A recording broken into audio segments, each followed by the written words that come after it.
Hello my dear students, आप लोगों का इस नए क्लास में स्वागत है।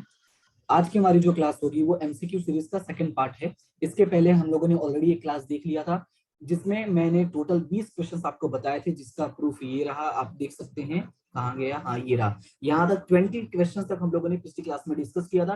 और जैसा कि मैंने ऑलरेडी आपको बता दिया था कि जितने भी क्वेश्चंस हम डिस्कस करने वाले हैं, ये सारे के सारे क्वेश्चंस जो होंगे वो आपको एक्सप्लेनेशन के साथ होंगे। एक्सप्लेनेशन के साथ का मतलब ये होगा, जो चीजें आपको जानना जरूरी है वो सारी चीजें मैं यहाँ पे आपको लिख के बताऊंगा, ताकि इससे क्या हो कि आपका सिर्फ यही नहीं कि एमसीक्यू ही अच्छा होगा, इवन इससे क्या होगा, जब आप थ्योरी लिखते हैं ना, वो थ्योरी भी आपका इंप्रूव हो जाएगा। और साथ ही साथ जो सेक्शन बी, सेक्शन सी और सेक्शन डी के जो शॉर्ट क्वेश्चन सॉल्व करते हैं, वहां पे भी आपको काफी बेनिफिट होगा। और ये सारी बातें मैंने आपको ऑलरेडी फर्स्ट वीडियो में बहुत डिटेल में एक्सप्लेन कर दी थी, और वहां पे मैंने बता भी दिया कि इनका बेनिफिट क्या होने वाला है। ठीक है, तो फिलहाल स्टार्ट करते हैं आज की हमारी क्लास, और ज्यादा टाइम वेस्ट नहीं करते हैं। चीजों को देखते जाते तो आपको ऑटोमेटिक समझ में आ जाएगा कि कितना जरूरी है। और इससे फायदा ये होगा कि अगर आप एमसीक्यूज बुक में से नहीं कर पा रहे हैं तो डायरेक्टली ये देख के आप अपना 20 मार्क्स कंफर्म कर सकते हैं। सीधी सी बात है, जब 100 मार्क्स एग्जाम होने वाली है और उसमें से अगर 20 मार्क्स के एमसीक्यूज हैं और वो आपके डायरेक्टली कंफर्म है, तो बहुत अच्छी बात है। ये इससे बड़ी बात क्या हो सकती है? ठीक है, तो स्टार्ट करते हैं क्वेश्चन और वन बाय वन करके क्वेश्चन समझते हैं। सबसे पहला क्वेश्चन है 21 नंबर आज का। जेड लिमिटेड की बिक्री जो है 4,80,000 है, सकल लाभ 1,20,000 है। कंपनी के सकल लाभ गुणोत्तर की गणना करें। अब सवाल में हमें दो चीजें दिया गया, एक हमें दिया है बिक्री और एक हमें दिया सकल लाभ। सवाल में बोल दिया सकल लाभ गुणोत्तर की गणना करें। तो सबसे पहले क्या हो, जब भी आपको ये वाले पॉइंट्स आते हैं, मतलब चैप्टर नंबर 5 में से, ध्यान से सुनना, जब भी आपको चैप्टर नंबर 5 में से यानी हिसाबी गुणोत्तर में से सवाल आता है, तो आपकी सबसे पहली रिस्पॉन्सिबिलिटी ये है, जो भी पॉइंट पूछा गया हो उसका फॉर्मूला लिख ले। ठीक है, जैसे इसमें क्या पूछा, सकल लाभ गुणोत्तर क्या पूछा है, सकल लाभ गुणोत्तर। तो सकल लाभ गुणोत्तर का फॉर्मूला क्या होता है? इसका फॉर्मूला होता है सकल लाभ बटे में शुद्ध बिक्री। क्या होता है? सकल लाभ बटे में शुद्ध बिक्री, या तो सिर्फ बिक्री, गुणे 100। ये होता है हमारा फॉर्मूला किसका? सकल लाभ गुणोत्तर का। अब चेक करो सवाल में ये दोनों जानकारी में से कौन कौन सी जानकारी हमें अवेलेबल है, कौन कौन सी जानकारी हमें क्लियरली दी गई है। तो यहाँ पे अगर देखोगे तो लिखा हुआ है बिक्री 4,80,000। तो बिक्री जो दिया हुआ है यहाँ पे मैंने पहले लिख दिया है शुद्ध बिक्री या तो बिक्री। तो हमें चलो बिक्री दिया हुआ है, कितना दिया हुआ है? 4,80,000 रुपए। और साथ ही साथ हमें यहाँ पे लिखा हुआ है सकल लाभ, और सकल लाभ कितना दिया है? 1,20,000 रुपए। तो यहाँ पे हम लिख देते हैं 1,20,000 और यहाँ पे लिखते हैं गुणे 100।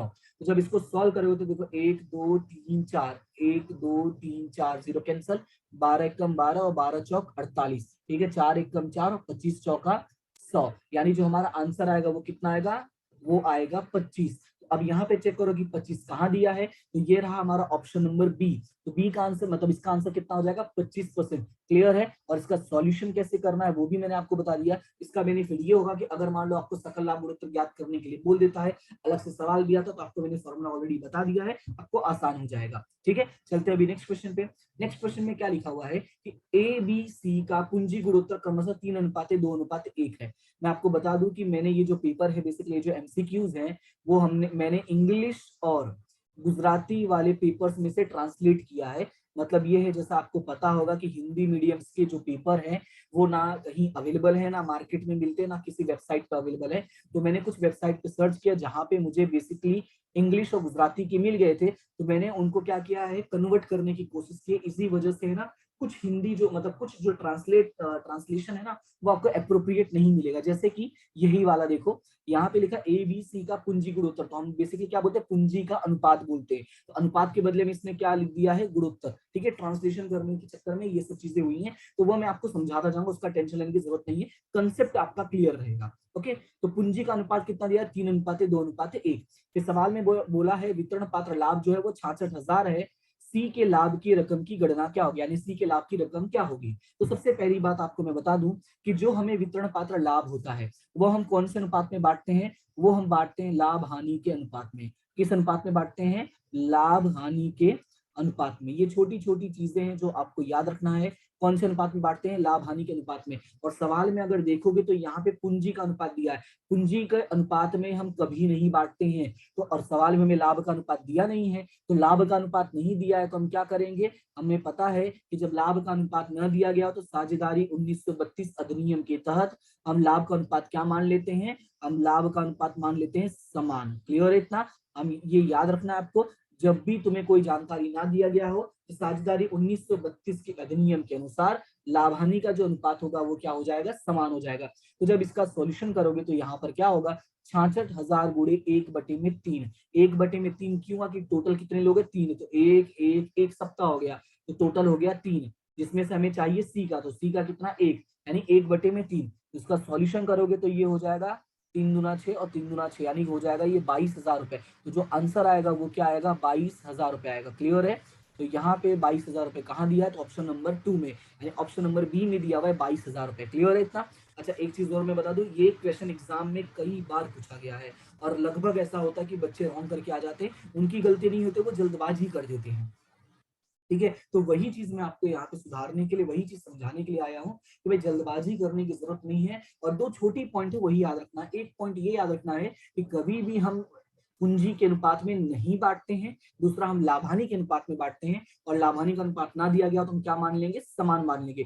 क्यों समान मानेंगे, क्योंकि ऐसा साझेदारी अधिनियम 1932 में कहा गया है। क्लियर है इतना। चलते हैं अभी अगले क्वेश्चन पे। अगला क्वेश्चन है क्वेश्चन नंबर 23। क्वेश्चन नंबर 23 में क्या लिखा गया है, एक साझेदारी पेढ़ी के पुनर्निर्माण के समय कारीगर लाभांश फंड को आर्थिक चिट्ठा में, सॉरी, एक साझेदारी पेढ़ी के पुनर्निर्माण के समय कारीगर लाभांश फंड को आर्थिक चिट्ठा में कहां दिखाया जाता है। तो सबसे पहले क्या दिखाने की बात की है, मैं उसको अंडरलाइन कर देता हूं, कारीगर लाभांश फंड। तो मैं आपको बता दूं कि जो कारीगर लाभांश फंड होता है ये होता है हमारा दायित्व। क्या होता है, हमारा दायित्व। क्लियर है इतना। और जब भी हम पुनर्गठन करते हैं, ठीक है, पुनर्निर्माण का यानी पुनर्गठन करते हैं, तो पुनर्गठन के बाद जब हम आर्थिक चिट्ठा बनाते हैं तो आर्थिक चिट्ठा में जो भी संपत्ति हमारा होता है, ठीक है, ध्यान से सुनना, जो भी हमारा संपत्ति होता है और जो भी हमारा दायित्व होता है वो संपत्ति और दायित्व वाले जगह पर ही दर्शाया जाता है। यानी जहां जैसा है वहीं उसको ले जाके हम लिख देते हैं पुनर्मूल्यांकन के बाद। क्लियर है। यानी कारीगर लाभांश फंड हमारा क्या है, दायित्व है, तो इसको हम कहाँ दर्शाएंगे, इसको हम दायित्व में ही दर्शाएंगे। तो ये मैं लिख नहीं रहा हूँ, बस इतना ही समझा दे रहा हूँ कि कारीगर लाभांश फंड क्या है, हमारा दायित्व है। तो चेक करते हैं इसमें दायित्व कहाँ दिया गया है। तो सबसे पहले लिखा पुनः मूल्यांकन खाते के जमा पक्ष में, ये तो पुनः मूल्यांकन खाता तो ये होगा नहीं। फिर भागीदार के पूंजी खाते, भागीदार का मतलब होता है साझेदार। क्लियर है, ये गुजराती वर्ड है, इसी वजह से हम यहाँ पे भागीदार लिखा हुआ है। उसके बाद भागीदार के पूंजी खाता के उधार पक्ष, तो यहाँ पे भी सेम हो जाएगा चालू पर पूंजी खाता। तो मैंने पहले ही बोल दिया हम कहाँ दर्शाते हैं, संपत्ति दायित्व पक्ष में दर्शाते हैं, यानी आर्थिक चिट्ठे में दर्शाते हैं। तो यहाँ पे हमारा आर्थिक चिट्ठा कौन सा दिया गया, ये रहा ऑप्शन नंबर बी में। देखो क्लियरली लिखा गया है कि पुनर्निर्माण के बाद आर्थिक चिट्ठा के दायित्व पक्ष में। क्यों दायित्व पक्ष में दर्शाएंगे, क्योंकि कारीगर लाभांश फंड क्या है, हमारा दायित्व है। क्लियर हुआ इतना। ठीक है, तो अभी आगे बढ़ते हैं नेक्स्ट क्वेश्चन में।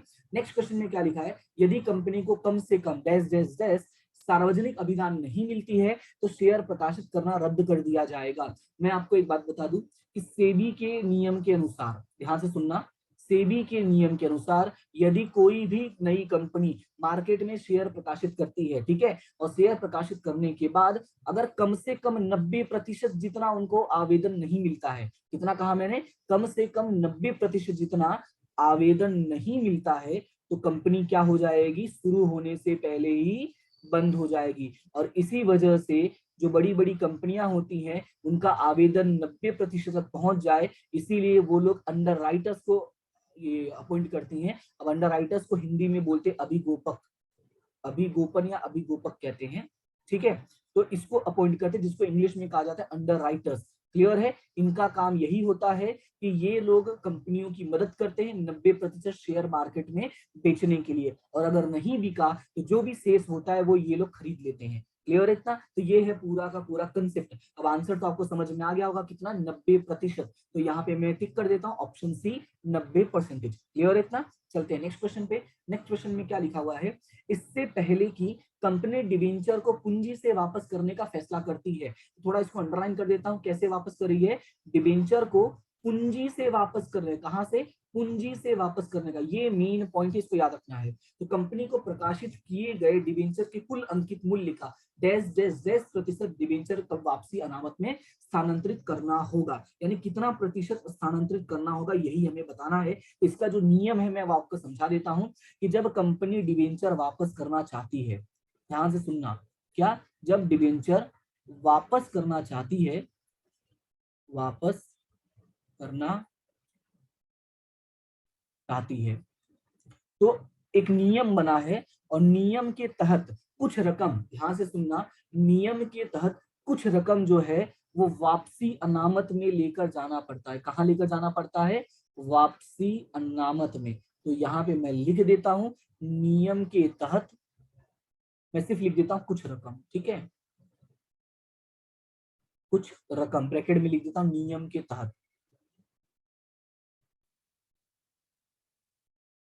अभी तक मैंने आंसर नहीं समझाया है, मैं सिर्फ आपको बता रहा हूं कि कुछ रकम जो है वो वापसी अनामत में ले जाया जाता है। अब सवाल है कितना प्रतिशत, तो मैं आपको जानकारी दे देता हूं कुछ यहाँ पे। जानकारी ये है कि यहाँ पे दो तरह का नियम बनता है। एक नियम है कि पूंजी में से वापस हो तब, ध्यान से सुनना, क्या? पूंजी में से वापस हो तब। और दूसरा है लाभ में से वापस हो तब, लाभ में से वापस हो तब। अब सवाल ये है कि इन दोनों में मतलब है क्या, तो मैं आपको बता देता हूं। कई बार ऐसा होता है कि जब कंपनी डिवेंचर वापस करती है तो कुछ रकम नियम के तहत वापसी अनामत में ले जाया जाता है। तो इनको दो रास्ते दिए गए हैं। दो रास्ते में पहला बोला, या तो तुम पूंजी में से वापस करोगे या तो तुम लाभ में से वापस करोगे।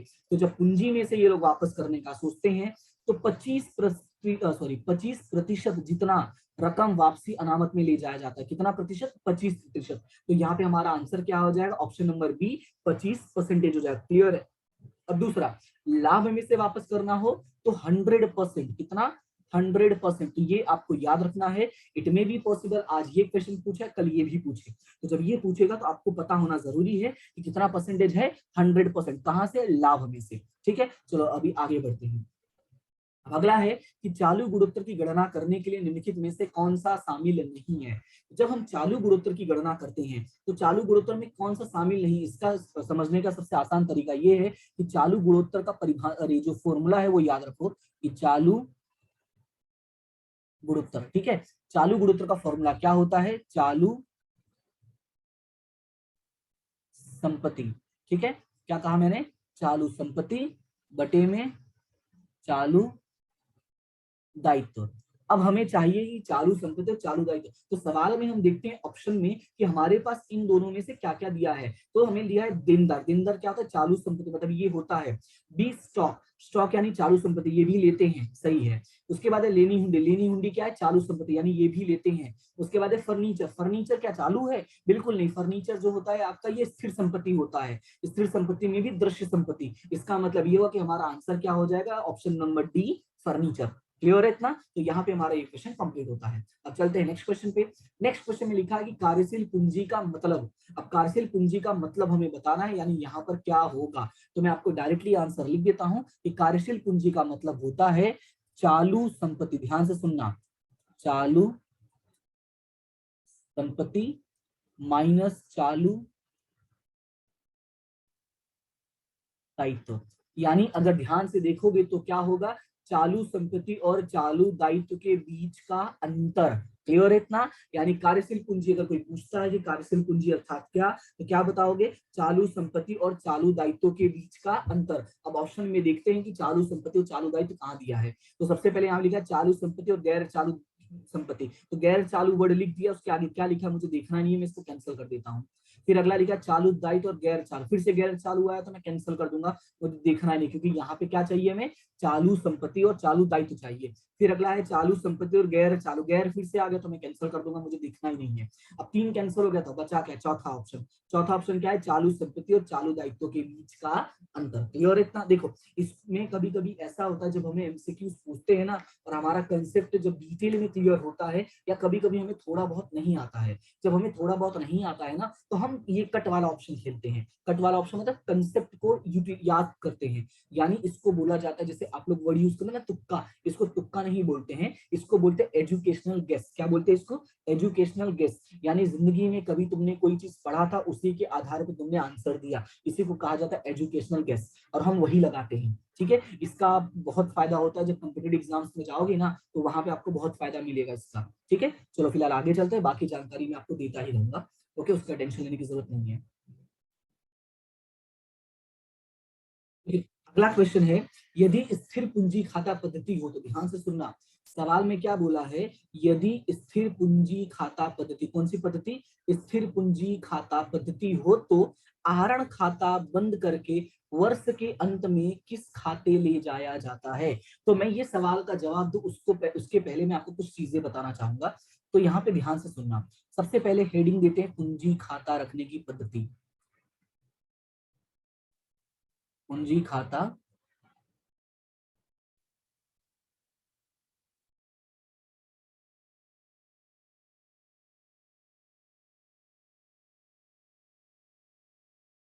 रखने की पद्धति।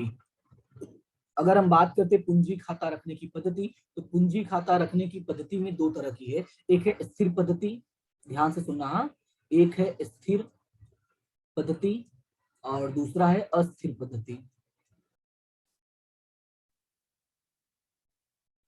ठीक है, हम बात करते हैं जब स्थिर पद्धति की, तो स्थिर पद्धति में बेसिकली हमें दो तरह के खाते बनाने होते हैं। कौन कौन से दो खाते, तो एक होता है पूंजी खाता, एक मिनट, हाँ, एक होता है आपका पूंजी खाता। ध्यान से सुनना, ये आपको लॉन्ग क्वेश्चन में भी काम आएगा, 1 मार्क्स में थियरी में भी काम आएगा, और इससे जुड़े हुए कई सारे एमसीक्यू आपके हल हो जाएंगे, इसलिए ध्यान से सुनना। एक होता है पूंजी खाता और दूसरा क्या होता है, चालू खाता। क्लियर है इतना। अब बात करते हैं अस्थिर में, तो अस्थिर में आपके एक ही खाते बनते हैं और उसका नाम है सिर्फ पूंजी खाता। क्या नाम है, पूंजी खाता। क्लियर है इतना। अभी थोड़ा ध्यान से सुनना, मैंने क्या कहा कि मैंने ये बोला कि पूंजी खाता रखने की कितनी पद्धतियां, दो है, एक स्थिर पद्धति है और एक अस्थिर पद्धति है। हमें सवाल कौन सा पूछा है, स्थिर पद्धति का पूछा है, तो पहले मैं स्थिर पद्धति के बारे में डिटेल जानकारी देता था। तो स्थिर पद्धति में हमें कितने खाते बनाने पड़ते हैं, दो खाते, एक है पूंजी खाता और एक है आपका चालू खाता। तो ये पूंजी और चालू खाता क्या है, तो पहले मैं यहाँ पे कुछ जानकारी लिख देता हूँ। जब भी सवाल में, ठीक है, कहीं भी तुम्हें ऐसा बोले कि स्थिर पद्धति की बात करते हैं, तो याद रखना, हम जब पूंजी खाता बनाते हैं तो पूंजी खाता में सिर्फ पूंजी में होने वाले परिवर्तन से जुड़ी जानकारी लिखते हैं। पूंजी में होने, नहीं ये गलत वर्ड हो जाएगा, रुक जाओ, यहाँ पे मैं थोड़ा सटीक वर्ड यूज करता हूँ, स्थिर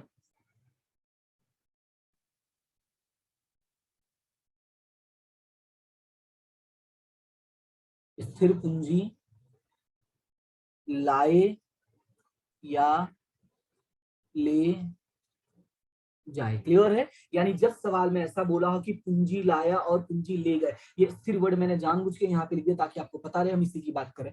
बाकी सवाल में जब भी ऐसा लिखा हो कि साझेदार ने इतनी पूंजी लेकर आए और इतनी पूंजी लेकर गए, अतिरिक्त पूंजी जिसको बोलते हैं, चलो मैं यहाँ पे वर्ड लिख देता हूँ अतिरिक्त पूंजी, ये ज्यादा अच्छा वर्ड है। ठीक है, अतिरिक्त पूंजी लाए या ले जाए, तो याद रखना वो कहाँ जाएगा, पूंजी खाता में। बाकी इसके अलावा जितनी भी एंट्री होती है, ध्यान से सुनना, अतिरिक्त पूंजी लाने और ले जाने के अलावा जितनी भी एंट्री होती है, तो मैं यहाँ पे लिख देता हूं इसके अलावा, किसके अलावा, इन दोनों के अलावा जितनी भी एंट्री होती है वो सब कहाँ चली जाएंगी, सब के सब कहाँ जाएंगे, चालू खाता में। क्लियर है इतना। अब ध्यान से सुना फिर से कि पूंजी खाता रखने की कितनी पद्धतियां होती हैं, दो पद्धतियां, एक स्थिर पद्धति और एक अस्थिर पद्धति। तो हम जब बात करते हैं स्थिर पद्धति की, तो स्थिर पद्धति में बेसिकली दो होंगे, एक पूंजी खाता और एक चालू खाता। पूंजी खाता में सिर्फ अतिरिक्त पूंजी लाए या ले जाए की एंट्री करते हैं, इसके अलावा जितनी भी एंट्री, जैसे पूंजी का ब्याज हो गया, ठीक है, या आहरण हो गया, आहरण का ब्याज हो गया, या जो भी चीजें हो जाती हैं, ये सारी की सारी चीजें कहाँ चली जाएंगी, चालू खाता में। क्लियर है, यानी आपको आंसर पता चल गया होगा कि खाता बंद करके हम कहाँ ले जाते हैं, चालू खाता में। ऑप्शन नंबर बी हमारा सही हो जाएगा। क्लियर है। और जबकि अस्थिर पूंजी पद्धति में हम इसमें कहाँ लेकर जाते हैं, सिर्फ और सिर्फ पूंजी में लेकर जाते हैं, क्योंकि यहाँ पे कोई दूसरा ऑप्शन हमारे पास है ही नहीं। ठीक है, क्लियर है। चलो आगे बढ़ते हैं, अगला क्वेश्चन देखते हैं। अगला क्वेश्चन में लिखा हुआ है कि नए साझेदार द्वारा लाई गई ख्याति की राशि किस अनुपात में पुराने भागीदारों के बीच वितरित की जाती है। सवाल में बोला है कि नए साझेदार के द्वारा, ध्यान से सुनना, नए साझेदार के द्वारा ख्याति की जो रकम होती है वो किस अनुपात में बांटी जाती है। तो मैं आपको बता देता हूं कि जो ख्याति की रकम होती है, जो ख्याति, एक सेकेंड, जो ख्याति की रकम होती है, ये बेसिकली दो जगह आएगी आपको। एक आएगा प्रवेश में,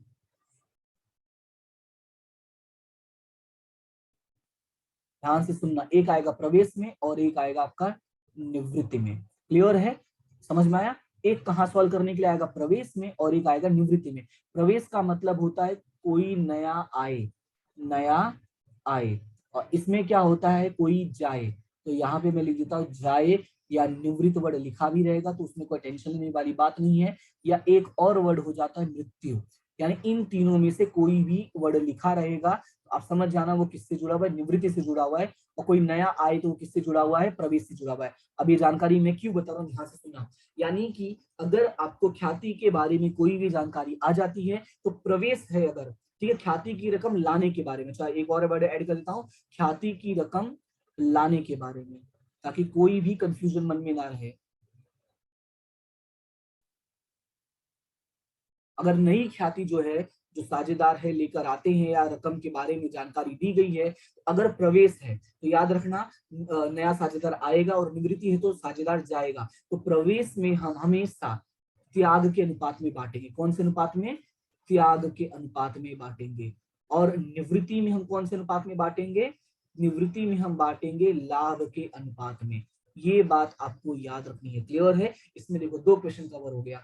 दो क्वेश्चन क्या कवर हो गया कि जब प्रवेश होगा तो कौन सा अनुपात होगा, त्याग, और जब निवृत्ति होगा तो कौन सा अनुपात होगा, लाभ। क्लियर है? तो ये मैं पूरा मिटा देता हूं क्योंकि मुझे लग रहा है ये थोड़ा सही वर्ड नहीं रहेगा। मैं सिर्फ लिख देता हूँ ख्याति की जानकारी।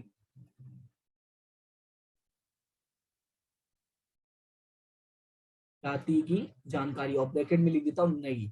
ये थोड़ा ज्यादा सही लग रहा है मुझे, वो वाला सही नहीं लग रहा था क्योंकि निवृत्ति में कोई ख्याति लाता नहीं है, इसलिए वो वर्ड मुझे सही नहीं लग रहा था, ये ज्यादा सही है। अब थोड़ा ध्यान से सुनना। सवाल में क्या कहा मैंने कि जब भी ख्याति के बारे में जानकारी या नई ख्याति के बारे में, ठीक है, या तो लाने या तो ले जाने के बारे में होगा, तो दो चीजें होंगी, या तो प्रवेश का होगा या तो निवृत्ति का होगा। प्रवेश का होगा तो त्याग के अनुपात में, निवृत्ति का होगा तो लाभ के अनुपात में। यानी इसका जो आंसर है वो हमारा क्या हो जाएगा, आंसर हो जाएगा त्याग के अनुपात में। क्लियर है इतना? ठीक है, तो चलो आगे बढ़ते हैं, अगला क्वेश्चन देखते हैं। अगला क्वेश्चन है लाभ और हानि समायोजन खाते के रूप में भी जाना जाता है। इनमें से कौन सा ऐसा खाता है जो लाभ और हानि समायोजन के अनुपात में, सॉरी, लाभ और हानि समायोजन के रूप में भी जाना जाता है। तो मैं आपको बता दूं, जब हम वार्षिक हिसाब पढ़ते हैं तो वार्षिक हिसाब में हम टोटल 5 खाते बनाते हैं। कौन कौन सा 5 खाते बनाते हैं? एक होता है व्यापार, ठीक है, मैं एक ही बार लिखूंगा, दोबारा कभी ये नहीं लिखने वाला मैं। दूसरा होता है लाभ हानि, तीसरा होता है लाभ हानि वितरण, चौथा होता है पूंजी, या इसी का मतलब दूसरा ऑप्शन बन जाता है चालू, और लास्ट होता है हमारा आर्थिक चिट्ठा। आर्थिक चिट्ठा। क्लियर है इतना? हमने पढ़ा है, हमने पूरा सिलेबस खत्म कर लिया, हमने पूरी चैप्टर्स पढ़ लिए, सब कुछ पढ़ लिया हमने, लेकिन कहीं ये नहीं देखा इन पांचों का कोई दूसरा नाम भी होता हो। हाँ, आर्थिक चिट्ठे का दूसरा नाम कभी कभी हम देख सकते हैं, और वो है पक्की तलपट। क्या हो जाता है? पक्की तलपट। लेकिन और किसी खाते का कोई दूसरा नाम नहीं है। तो अगर ध्यान से देखोगे तो आर्थिक चिट्ठा कैंसिल हो गया और पूंजी खाता कैंसिल हो गया, क्योंकि ये दो चीजें आपका यहाँ पर आ जाती है। देखो पूंजी और आर्थिक आ गया कि नहीं, ये दो वैसे ही कैंसिल हो गया। अब बचा दो, एक है पुनः मूल्यांकन खाता और एक है पूंजी खाता। हमने पूरा पढ़ लिया, हमने कहीं भी पुनः मूल्यांकन पूंजी अनामत खाता नहीं बनाया है, हमने बनाया है सिर्फ पुनः मूल्यांकन खाता। तो ये छोटा सा पॉइंट आपको याद रखना है कि पुनः मूल्यांकन खाता जो है लाभ हानि समायोजन खाते के रूप में भी पहचाना जाता है। मैंने क्या कहा कि पुनः मूल्यांकन खाता जो है वो लाभ हानि समायोजन खाते के रूप में भी पहचाना जाता है। क्लियर है इतना? ठीक है, चलते हैं अभी अगले पे।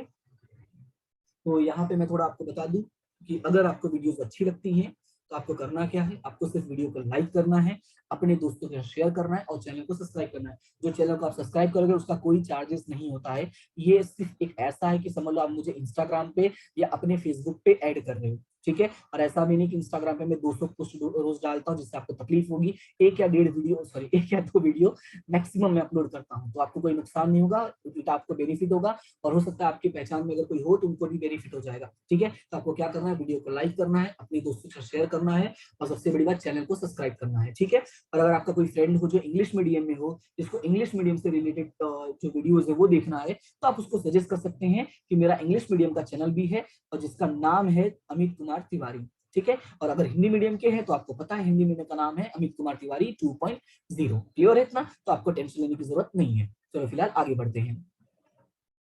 अगला है क्वेश्चन नंबर 31। क्वेश्चन नंबर 31 में लिखा गया है व्यवसाय इकाई के लिए संयुक्त जीवन बीमा पॉलिसी क्या है। तो मैं आपको बता दूं, जैसा मैंने ऑलरेडी कहा था कि मैंने प्रीवियस ईयर के क्वेश्चंस ऐड किए हैं, तो मैं आपको बता दूं ये प्रीवियस ईयर में मैंने लगभग अगर आपको मैं बताऊं तो मैंने 7 से 8 साल के पेपर्स मैंने ऐड कर दिए थे। मेरे पास पढ़े हुए थे, मैं मतलब पढ़ा मतलब मेरे पास था, इस वजह से मैंने 7 से 8 साल के एमसीक्यूज ऐड कर दिए। एमसीक्यूज ऐड किए जो मैंने बता रहा हूँ, ये 7 से 8 साल का मतलब जो आपकी बुक चेंज हुई है ना, वो बुक चेंज हुई है 2016 में, मतलब ये मैंने 2016 से पहले के भी एमसीक्यूज मैंने ऐड किए हैं। तो ये जो क्वेश्चन है ना, व्यवसायी इकाई के लिए संयुक्त जीवन बीमा पॉलिसी, तो ये आपका 2016 के पहले के सिलेबस में अक्सर पूछा जाता था। तो इसका मैं डायरेक्टली आपको आंसर बता देता हूं कि आंसर होगा संपत्ति, ऑप्शन नंबर डी।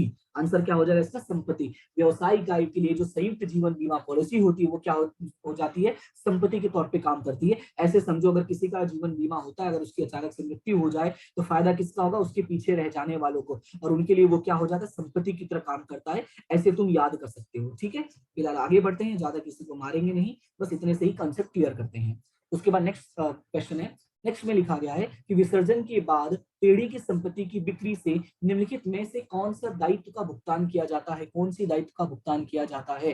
तो एक सेकंड इसका रुक जाओ आप, मैं इसका क्वेश्चन पहले क्लियर कर लेता हूं कि कौन से दायित्व का भुगतान के आसपास क्या है। मैंने कहा ना कि गुजराती और इंग्लिश में से ट्रांसलेट किया है, इस वजह से थोड़ा सा दिक्कत है। तो ये क्वेश्चन में थोड़ा रुक जाइए, मैं कवर कर लेता हूँ, चेक कर लेता हूँ क्या है।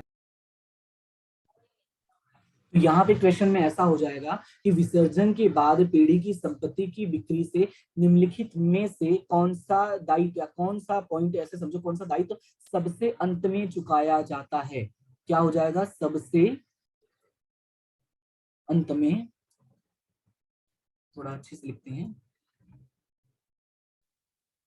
सबसे अंत में भुगतान किया जाता है। क्लियर है इतना? ये क्वेश्चन क्या हो जाएगा कि कौन सा दायित्व जो है वो सबसे अंत में, या कौन से दायित्व का सबसे अंत में भुगतान किया जाता है। तो आपको ये क्वेश्चन मैंने कल भी, यानी प्रीवियस क्लास में भी बताया, कल नहीं सॉरी, एक दिन पहले अपलोड किया था। तो ये मैंने पिछले क्लास में भी आपको समझाया था, तो मैं आपको दिखा देता हूँ वही पॉइंट, ताकि आपको ज्यादा मुझे लिखने की तकलीफ ना हो और आपको याद रही। देखो कि पेड़ी के विसर्जन के समय जो भुगतान किए जाते हैं उसमें टोटल 5 चीजें हैं। पहला है विसर्जन खर्च। पहला क्या है? विसर्जन खर्च। ध्यान से सुनना, सबसे पहले क्या चुकाया जाता है? विसर्जन खर्च चुकाया जाता है। उसके बाद चुकाया जाता है तीसरे पक्ष का दायित्व चुकाया जाता है। फिर साझेदार का ऋण चुकाया जाता है। उसके बाद साझेदार की पूंजी चुकाया जाता है। और फिर पैसा अगर बच गया तो क्या चुकाया जाए? साझेदारों को। कौन से अनुपात में? लाभ हानि के अनुपात में। क्लियर है? ये 5 चीजें हैं जो भुगतान की जाती हैं। अगर सवाल में पूछता है कि सबसे पहला भुगतान, तो याद रखना सबसे पहला भुगतान क्या किया जाता है? विसर्जन खर्च। लेकिन हमें सवाल में यहाँ पे पूछा है सबसे अंत में, तो सबसे अंत में क्या होता है? मतलब क्या चुकाया जाता है? साझेदारों की पूंजी। क्लियर है? जो बचेगा। तो यहाँ पे ऑप्शन देखते हैं क्या क्या दिया है। तो विसर्जन खर्च, तो ये तो कैंसिल हो गया। तीसरे पक्ष को भुगतान, ये तो दूसरे नंबर पे ही आता है। पत्नी का ऋण, ये इसी में आ जाता है। सॉरी, ये लाइन कम खींच दिया मैंने, ये इसी में। अरे यार एक मिनट, ये जो पत्नी का ऋण है वो तीसरे पक्ष का दायित्व ही बन जाता है, यानी ये भी इसी में आ जाएगा। तो बचा क्या? पूंजी में वृद्धि। यानी मैंने जो कहा ना, अतिरिक्त जो पैसा बच जाता है तो उनकी जो पूंजी है वो चुकाई जाती है। क्लियर है इतना? तो याद रखना सबसे अंत में क्या चुकाया जाएगा? पूंजी में वृद्धि। क्लियर है इतना? तो ये आपको याद रखना है। उसके बाद चलते हैं अगले क्वेश्चन पे। अगला क्वेश्चन क्या कहता है कि किस प्रकार के प्रेफरेंस शेयर्स में चुकाना बाकी लाभांश जमा होता है? तो ये क्वेश्चन में आपको थोड़ा सा एक्सप्लेन कर देता हूँ। इस क्वेश्चन का मतलब ये है कि निम्न में से, यानी जो यहाँ पे दिया गया है ना, निम्न में से कौन सा प्रेफरेंस शेयर ऐसा है कि जिनको जिनको अगर लाभ ना मिला हो तो बाद में जोड़कर मिल जाता है। यानी सिंपल भाषा में लाभांश जो है वो जमा होते रहता है, इकट्ठा होते रहता है। तो अगर आप यहाँ पे देखोगे तो 4 नाम दिया है। एक लिखा है संचयी, दूसरा लिखा है वापस करने योग्य, तीसरा लिखा है पार्टिसिपेटिंग। ये पार्टिसिपेटिंग नहीं होगा, ये होगा पार्टिसिपेटिंग। क्या होगा? पार्टिसिपेटिंग। ठीक है? उसके बाद चौथा है आपका परिवर्तनीय। चौथा क्या है? परिवर्तनीय। अब इन चारों का मतलब क्या होता है मैं एक एक करके समझा देता हूं। सबसे पहले मैं परिवर्तनीय वाला समझाऊंगा। परिवर्तनीय का मतलब होता है कि कुछ समय के बाद, ध्यान से सुनना, कुछ समय बाद या जब वो चाहे तब इसको आसानी से इक्विटी शेयर में बदल सकते हैं। क्या कहा मैंने? कि परिवर्तनीय वाले जो हैं, परिवर्तनीय प्रेफरेंस शेयर्स वाले जो हैं, वो जब चाहे तब अपनी इच्छा के अनुसार इक्विटी शेयर में बदल सकते हैं। उसका है पार्टिसिपेटिंग। पार्टिसिपेटिंग का मतलब, देखो पार्टिसिपेट का मतलब होता है भाग लेना। इसको मैं सिंपल भाषा में कहूं तो पार्टिसिपेट का मतलब होता है भाग लेना। भाग लेना मतलब भाग जाना वाला भाग लेना नहीं, किसी चीज में भाग लेना। तो अब ये क्या है, ये हमारे घर का वो छोटा बच्चा है कि घर में कुछ भी आता है इसको सबसे पहले चाहिए, उसको सबसे ज्यादा चाहिए। तो इसका मतलब क्या, वो समझो। इसका मतलब ये है कि सभी को पैसा देने के बाद, यानी मैं यहाँ पे लिख देता हूं, सभी को चुकाने के बाद, चुकाने के बाद अगर मान लो बचा, सभी को चुकाने के बाद अगर बचा तो ये फिर से मांगेगा, ये फिर से मांगेगा। क्लियर है? ये इतना डिटेल में मैं आपको इसलिए बता दे रहा हूँ क्योंकि अगर इनमें से कोई भी एमसीक्यू पूछे तो आप क्लियरली एकदम कहते हैं ना खड़े होकर आंसर दे सको, आपको पता होना चाहिए, इसलिए मैं चारों बता दे रहा हूँ। उसके बाद अगला है वापस करने योग्य। अब बात करते हैं अगर वापस करने योग्य, तो वापस करने योग्य क्या मतलब होता है, कुछ समय के बाद, कुछ समय बाद सिंपल भाषा में इनको क्या कर दिया जाता है, इनका पैसा वापस कर दिया जाता है। क्लियर है इतना? तो ये आपको पता चली गया अगर ये तीनों आंसर नहीं है, क्योंकि इसमें पूछा लाभांश जमा होता है और कहीं भी लाभांश जमा नहीं हो रहा है। और संचयी का मतलब भी होता है संचय करना। देखो संचयी का मतलब क्या होता है, संचय करना। क्या होता है, संचय करना। और दूसरी भाषा में इसको हम क्या बोलते हैं, इकट्ठा करना। क्या बोलते हैं, इकट्ठा करना। संचय का मतलब होता है ना इकट्ठा करना, हिंदी भाषा में हम बोलते हैं ना। तो इकट्ठा करना किसमें होगा, वो संचयी वाले में होता है। तो इसका आंसर क्या हो जाएगा, इसका आंसर हो जाएगा संचयी। ठीक है, इसका आंसर क्या हो जाएगा, संचयी। क्लियर है इतना? ठीक है, तो आपको याद रखना है कि किस प्रकार के प्रेफरेंस शेयर्स में चुकाना बाकी लाभांश जमा होता है। तो कौन से वाले में जमा होता है, तो याद रखना है संचयी वाले में। क्लियर है? इसका मतलब होता है संचय करना या तो इकट्ठा करना। क्लियर है? ठीक है, अभी आगे बढ़ते हैं। अगला है सिंकिंग फंड खाता बंद करने के बाद किस खाते में स्थानांतरित की जानी है। तो ये भी जो क्वेश्चन है, ये भी क्वेश्चन आपको 2016 के से पहले एग्जाम में पूछा जाता था, अब नहीं पूछा जाता है। फिर भी मैं आपको बता देता हूँ, इसका जो आंसर होगा वो होगा सामान्य अनामत खाता। सिंकिंग फंड खाता क्या है, ये एक तरह का जैसे डिवेंचर जब हमें वापस करना होता है ना, तो डिवेंचर वापस करने के लिए हम थोड़ा थोड़ा पैसा इकट्ठा करके एक खाता बनाते हैं जिसका नाम है सिंकिंग फंड खाता। और इसमें से जो पैसा है ना बच गया ना, तो ट्रांसफर कहाँ हो जाता है, सामान्य अनामत खाते में हो जाता है। पैसा बच गया तो वो पूरा हम कंपनी का हो गया, इसलिए वो पैसा कहाँ ट्रांसफर हो जाएगा, वो पैसा ट्रांसफर हो जाएगा सामान्य अनामत खाते। क्लियर है? ऐसे एमसीक्यूज है ना 2016 से पहले काफी पूछा जाता था। और मैंने जैसा कहा कि मैंने ऑलरेडी काफी पुराने पेपर, क्योंकि अगर मैंने 100 प्लस एमसीक्यूज लिया है तो सीधी सी बात है कम से कम मैंने 8 से 10 साल का पेपर लिया होगा तब जाके, क्योंकि मैंने कोई भी केटी वाला नहीं लिया है, मैंने सिर्फ जून वाला, अरे जून बोला सॉरी, सिर्फ मार्च वाला पेपर ही लिया है। तो इस वजह से एमसीक्यूज काफी ज्यादा हो गए हैं मेरे पास, और ईयर भी है वो भी काफी ज्यादा। कंसेप्ट जो है वो सब कुछ इसमें क्लियर हो जाएगा, कुछ नई बातें भी आपको जानने को मिलेंगी, जैसे अभी ये क्वेश्चन नंबर 34। ओके, चलो अभी आगे बढ़ते हैं। अगला क्वेश्चन, अगला क्वेश्चन ये है कि निम्नलिखित में से कौन सा खर्च परिचालन गुणोत्तर के लिए शामिल नहीं है। तो मैं ये टॉपिक समझा, उसके पहले थोड़ा पीछे चलते हैं और देखते हैं यहाँ पे परिचालन गुणोत्तर वाला पॉइंट मैंने कहाँ एक्सप्लेन किया था पिछली क्लास में। तो थोड़ा सा ऊपर चलते हैं, और कहाँ गया कहाँ गया कहाँ गया, काफी मैंने डिटेल में एक्सप्लेन किया था, ये रहा। देखो यहाँ पे आपको मैं बता देता हूँ कि बेसिकली जो रोकड़ प्रवाह में प्रवृत्तियां होती है वो कितने प्रकार की होती हैं, 3 प्रकार की। एक है परिचालन प्रवृत्ति, दूसरा है विनियोग प्रवृत्ति, और तीसरा है वित्तीय प्रवृत्ति। तो मैं तीनों का एक्सप्लेनेशन दे देता हूँ, यहाँ पे ज्यादा नहीं देना था इसलिए मैंने उसके अकॉर्डिंग बता दिया था बस। परिचालन प्रवृत्ति में क्या होता है, व्यवसाय का जो मुख्य काम होता है, व्यवसाय के मुख्य काम का समावेश होता है, मुख्य काम का समावेश होता है। अब सवाल है व्यवसाय का मुख्य काम क्या है, तो वो भी मैं आपको बताऊंगा, उसका तकलीफ लेने की कोई बात नहीं है। व्यवसाय का मुख्य काम होता है खरीदी और बिक्री करना। क्या करना, खरीदी और बिक्री। अब सवाल ये है किस चीज की खरीदी और बिक्री करना, तो ये भी क्लियर करना बहुत जरूरी है। हम बात कर रहे हैं सिर्फ माल की, यानी कि जिस चीज का वो व्यवसाय करेंगे उसकी बात कर रहे हैं। ठीक है, कपड़े की दुकान है तो कपड़ा हो गया, संपत्ति की दुकान है मतलब ये मान लो कि पंखे की दुकान है तो पंखा उनका माल हो जाएगा। यानी सिर्फ माल की खरीदी बिक्री, और प्लस प्लस साथ ही साथ खरीदी बिक्री से जुड़े, तो यहाँ पे मैं डायरेक्ट खरीदी बिक्री से जुड़े चालू संपत्ति और चालू दायित्व। क्लियर है? ये इतनी चीजें जो हैं वो आपके आती हैं परिचालन प्रवृत्ति में। क्लियर है? तो उम्मीद करता हूं कि ये परिचालन वाला पूरा क्लियर हो गया होगा। बाकी और भी डिटेल में अगर आपको जानना है तो आप मुझे बता देना, इसका मैं अलग से छोटा सा क्लास बना के आपको मैं इसका फॉर्मेट पूरा एक्सप्लेन कर दूंगा। फिलहाल अभी इतना ही कर सकते हैं। अब अगला पढ़ते हैं। अगला है विनियोग प्रवृत्ति। अच्छा, ये वाला समझ में आ गया ना? परिचालन, मैंने क्या बोला कि व्यवसाय का जो मुख्य काम होता है, खरीदी बिक्री से जुड़ा हुआ जितने भी काम होते हैं सब कुछ, और साथ ही साथ क्या हो जाएगा, चालू संपत्ति और चालू दायित्व। क्लियर है इतना? ये आपको याद रखना है। दूसरा है हमारा विनियोग प्रवृत्ति। दूसरा क्या है? विनियोग प्रवृत्ति। तो विनियोग प्रवृत्ति के लिए मैंने क्या कहा है? विनियोग प्रवृत्ति के लिए मैंने कहा है कि दीर्घकालीन संपत्ति, सिर्फ ये नहीं याद रखना कि दीर्घकालीन संपत्ति, इनकी खरीदी बिक्री, क्या कहा मैंने? इनकी खरीदी और इनकी बिक्री, किसकी? दीर्घकालीन संपत्ति, जैसे जमीन, मकान, फर्नीचर, और उससे जुड़े हुए सभी प्रकार के खर्चे और उससे जुड़े हुए सभी प्रकार की आय, वो कहाँ जाएंगी? आपके विनियोग प्रवृत्ति में। उसके बाद अगला होता है वित्तीय प्रवृत्ति। अगला क्या है? वित्तीय प्रवृत्ति। तो वित्तीय प्रवृत्ति में क्या जाता है? दीर्घकालीन दायित्व और पूंजी, या सिंपल ऐसे समझो कि ऐसे व्यवहार, ध्यान से सुनना, ऐसे व्यवहार जिनका मुख्य उद्देश्य, जिनका मुख्य उद्देश्य व्यवसाय में पैसा लाना हो, व्यवसाय में पैसा लाना या ले जाना।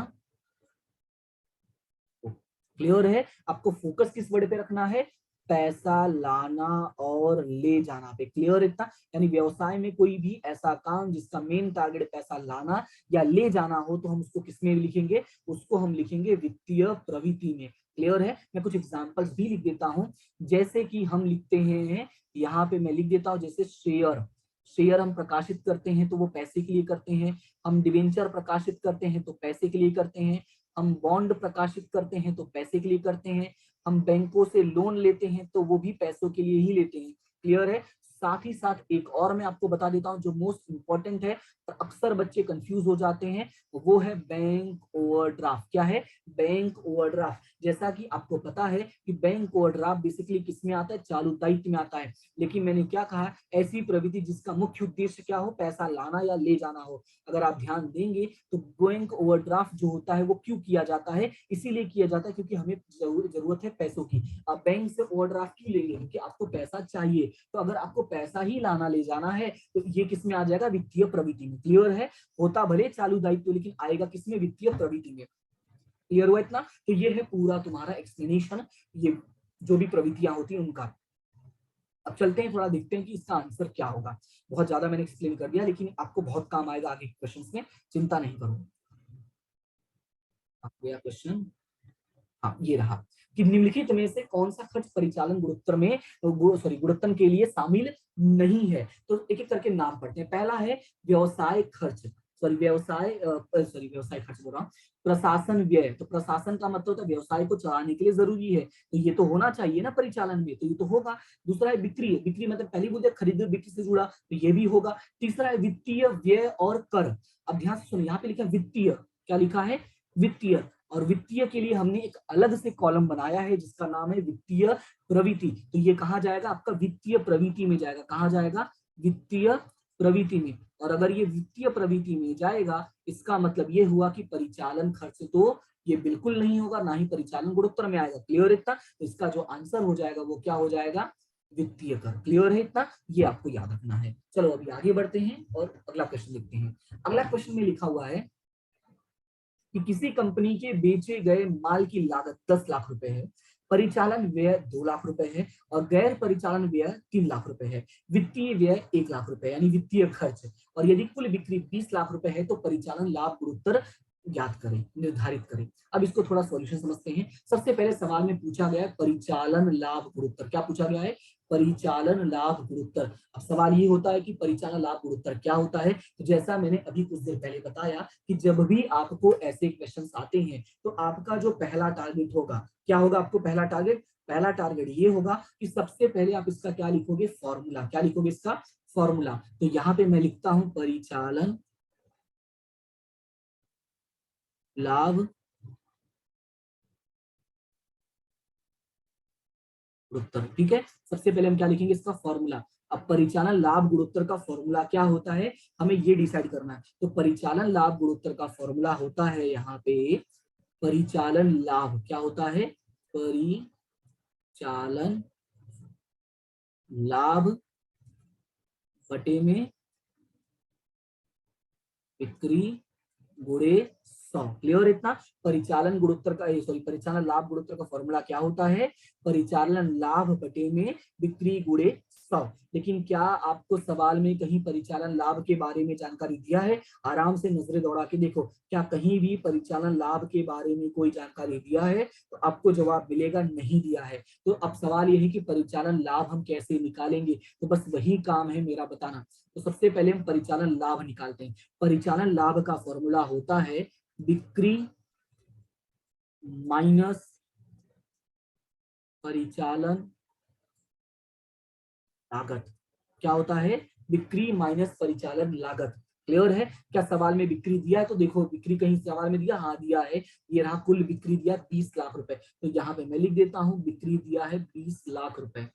ठीक है, उसके बाद है परिचालन लागत। क्या सवाल में कहीं भी परिचालन लागत दिया है, तो दूर दूर तक नजरें दौड़ाओगे तो आपको कहीं परिचालन लागत नहीं दिखाई देगा, इसका मतलब परिचालन लागत नहीं दिया है। तो सवाल यह है कि परिचालन लागत तब होता क्या है। अब इसका भी एक फॉर्मूला होता है, तो वो भी मैं आपको बता देता हूँ कि परिचालन लागत क्या होता है। तो परिचालन लागत का जो फॉर्मूला होता है मैं यहाँ पे लिखता हूँ। इसका जो फॉर्मूला होता है वो होता है बेचे माल की लागत। क्या होता है, बेचे माल की लागत प्लस परिचालन खर्च। क्या होता है, बेचे माल की लागत प्लस परिचालन खर्च। क्लियर है इतना। परिचालन, देखो सबसे पहले मैंने क्या किया, परिचालन लाभ का गुणोत्तर लिखा। परिचालन लाभ का गुणोत्तर क्या होता है, परिचालन लाभ बटे में बिक्री। और बिक्री, परिचालन लाभ क्या होता है, बिक्री माइनस परिचालन लागत। बिक्री तो मेरे पास दिया था, परिचालन लागत नहीं दिया था, तो मैंने परिचालन लागत निकाला। वो क्या होता है, बेचे माल की लागत प्लस परिचालन खर्च। और ये दोनों चीजें मुझे दिया गया है। तो बेचे माल की लागत कितना दिया है, तो यहाँ पे देखोगे 10 लाख, और यहाँ पे परिचालन दिया है 2 लाख रुपए, यानी यही हमारा परिचालन खर्च है। यानी ये टोटल कितना हो जाएगा, 12 लाख हो जाएगा। तो इसको मैं थोड़ा लिख देता हूँ, माइनस ब्रैकेट में करके, एक है 10 लाख और एक है 2 लाख रुपए। क्लियर है। तो ये कितना हो जाएगा, ये हो जाएगा आपका 20 लाख माइनस 12 लाख। तो जो आंसर आएगा आपका वो कितना आएगा, 8 लाख आएगा। क्लियर है, आंसर कितना आ जाएगा, 8 लाख। इसका मतलब ये हुआ कि जो परिचालन लाभ है फाइनली वो आपका कितना आ गया है, 8 लाख रुपए आ गया है। अब सॉल्यूशन करोगे तो क्या होगा, 8 लाख बटे में, ये आपका बिक्री कितना है 20 लाख, बटे में 20 लाख गुणे 100।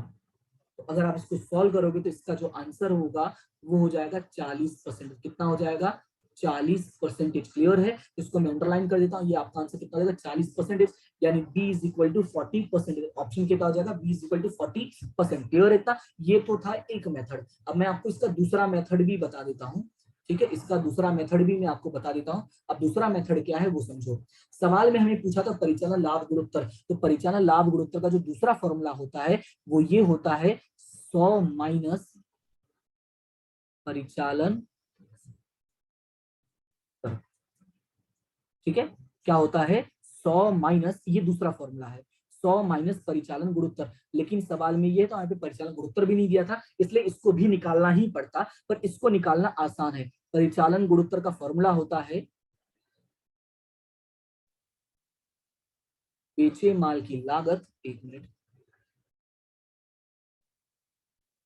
बेचे माल की लागत प्लस परिचालन खर्च बटे में बिक्री गुणे 100। ये फॉर्मूला होता है आपका परिचालन गुणोत्तर का। तो बेचे माल की लागत ऑलरेडी मैंने बता दिया 10 लाख है, और परिचालन खर्च 2 लाख है, यानी ये हो जाता 12 लाख बटे में 20 लाख गुणे 100। तो ये आपका आंसर आता 60%। कितना आता, परसेंटेज। अब यहाँ पे फॉर्मूला देखोगे तो क्या है, 100 माइनस परिचालन गुणोत्तर। तो 100 तो मेरे पास अवेलेबल था, परिचालन गुणोत्तर कितना आ गया, 60% आ गया। तो जो मेरा आंसर आता है वो कितना आ जाता, 40% आ जाता। क्लियर है इतना? तो ये आपको बताने का सिर्फ एक ही मकसद है कि ये क्वेश्चन जो है वो लॉन्ग क्वेश्चन में भी पूछा गया क्वेश्चन है। ठीक है, एमसीक्यू में भी पूछ लिया इन लोगों ने, लेकिन लॉन्ग क्वेश्चन में भी पूछा गया है। तो देखो ऐसा जरूरी नहीं है कि अगर ये एमसीक्यू में मैंने दे दिया है तो इसका मतलब मैंने अपने मन से बनाया, बिल्कुल नहीं, एग्जाम में पूछा गया क्वेश्चन है। और ये क्वेश्चन लॉन्ग में भी पूछा गया, आप पेपर दे चुके होंगे, एक तो स्कूल का टेस्ट, ट्यूशन टेस्ट, तो आपको आइडिया लग भी गया होगा कि ऐसा आता है। ठीक है, फिलहाल आगे चलते हैं और उम्मीद करता हूं कि क्वेश्चन आपको समझ में आ गया होगा। ठीक है, अब अगला क्वेश्चन है, लेनदारों को देनी हुंडी को भुगतान मतलब। तो अब यहाँ पे समझाने से पहले यहाँ पे इसका ऑप्शंस रीड कर लेते हैं। ऑप्शंस में लिया गया परिचालन प्रवृत्ति का रोकड़ प्रवाह, परिचालन प्रवृत्ति का जावक रोकड़ प्रवाह, वित्तीय प्रवृत्ति का जावक रोकड़ प्रवाह और विनियोग प्रवृत्ति का जावक रोकड़ प्रवाह। ऊपर वाले में मैं यहाँ पे थोड़ा सा प्रिंटिंग मिस्टेक है, वो यहाँ पे लिख देता हूँ आवक रोकड़ प्रवाह। क्या लिखता हूँ, आवक रोकड़ प्रवाह। क्लियर है इतना? याद रखना कि यहाँ पे होगा परिचालन प्रवृत्ति का आवक रोकड़ प्रवाह। अब यहाँ पे तीनों प्रवृत्ति के बारे में दिया है, परिचालन के बारे में भी दिया है, वित्त के बारे में भी दिया है और विनियोग के बारे में भी दिया है। और यहाँ पे लिखा है लेनदारों और देनी हुंडी। तो मैं ऊपर आपको फिर से एक पॉइंट में लेके चलता हूँ और आपको कुछ दिखाता हूँ। अगर आप यहाँ पे ध्यान से देखेंगे तो आपको बहुत सारी चीजें क्लियर दिखेंगी। कहाँ गया, ये रहा 10वां नंबर। अगर यहाँ पे ध्यान से देखोगे तो सवाल में आपको क्या दिख रहा है, यहाँ पे ये दिखेगा कि मैंने क्लियरली लिखा है कि परिचालन प्रवृत्ति में किन चीजों का समावेश होता है। मैंने लिखा है परिचालन प्रवृत्ति में व्यवसाय के मुख्य काम का समावेश होता है, यानी कि खरीदी और बिक्री का, साथ ही साथ इनसे जुड़े जितने भी खर्चे होते हैं वो, और चालू संपत्तियों का और चालू दायित्वों का समावेश होता है। क्लियर है इतना? अब इसको पढ़ लिए हो तो थोड़ा आगे चलते हैं। मैंने कहा चालू संपत्ति और चालू दायित्वों का भी समावेश होता है। अब थोड़ा नीचे चलते हैं और इसको देखने की कोशिश करते हैं, ये जो पॉइंट आया था हमारा,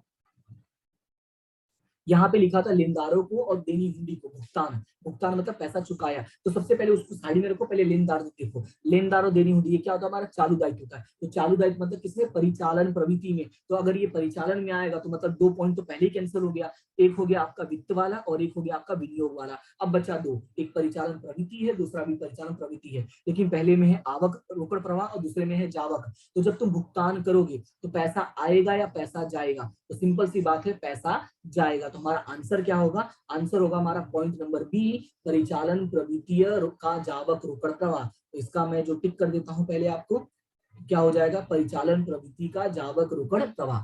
क्लियर इतना? तो ये हो जाएगा हमारा आंसर नंबर बी। क्लियर है? चलो अभी आगे बढ़ते हैं। अगला है, आमतौर पर चालू खाते की शेष राशि डैश डैश होती है। इसके बारे में भी मैंने एक जानकारी दी थी, मैं वहां पे बाकी जानकारी कंप्लीट कर देता हूँ। कहाँ गया, ये रहा। देखो यहाँ पे मैंने समझाया था कि पूंजी खाता रखने की पद्धतियां कितनी होती है, 2, एक स्थिर और एक अस्थिर। मैंने स्थिर में कहा था 2 होती है, एक पूंजी और एक चालू, और अस्थिर में एक होती है पूंजी। मैंने सब कुछ बता दिया था, सिर्फ ये नहीं बता दिया कि इनका शेष क्या होता है। याद रखना, पूंजी खाते का जो शेष होता है वो हमेशा क्या होता है, जमा, क्योंकि पूंजी हमेशा जमा ही होता है, पीढ़ी का दायित्व होता है, इस वजह से। लेकिन जो चालू खाता है इसका जो शेष है वो जमा हो सकता है या हो सकता है उधार हो। क्लियर है? यानी जमा भी हो सकता है और उधार भी हो सकता है, डिपेंड करता है कि इंफॉर्मेशन कैसा दिया है। क्लियर है? और अस्थिर पद्धति में भी सेम रूल है कि जमा भी हो सकता है, उधार भी हो सकता है, लेकिन हालांकि हमें पूछा कौन सा, वो पढ़ते हैं। हमें सिर्फ पूछा है चालू खाते का, और चालू खाता किसमें आता है, स्थिर में। और मैंने क्लियरली बता दिया कि इसका उधार भी हो सकता है और जमा भी हो सकता है। तो इसका जो आंसर होगा वो हो जाएगा ऑप्शन नंबर बी, उधार या जमा। क्लियर है? चलो अभी आगे बढ़ते हैं और अगले पॉइंट पे देखते हैं। अगला पॉइंट है, अपेक्षित मुआवजा का दर अपेक्षित मुआवजा का दर के आधार पर औसत लाभ का मूल्य क्या मतलब होता है। ध्यान से सुनना, बोला है अपेक्षित मुआवजा का दर के आधार पर औसत लाभ का मूल्य का क्या मतलब होता है। तो इसको मैं थोड़ा एक्सप्लेन करता हूँ। इसने बोला है अपेक्षित मुआवजा का दर के आधार पर, दर मतलब आधार बोला है ना, तो मतलब ये आधार मतलब बटे में हो गया। तो यहाँ पे मैं लिखता हूँ अपेक्षित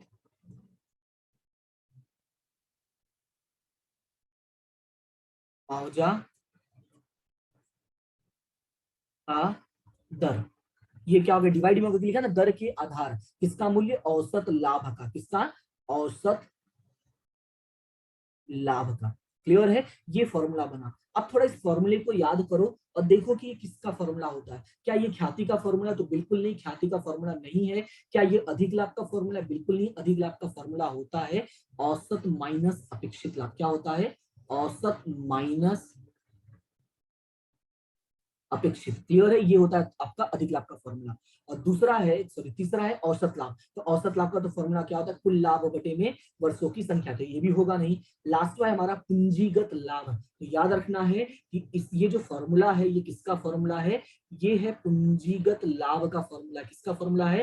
पूंजीगत लाभ का। इसका मतलब होता है कि नॉर्मली जितना हमने लाभ कमाया है उतना लाभ कमाने के लिए कितना और पैसा लगाना पड़ेगा दूसरों को, ये वो जानकारी देता है पूंजीगत लाभ। यानी उतना कमाने के लिए कितना पूंजी लगाना पड़ेगा। यानी देखो, लाभ कमाने के लिए कितना पूंजी लगाना पड़ेगा, इस नाम का मतलब यही निकलता है।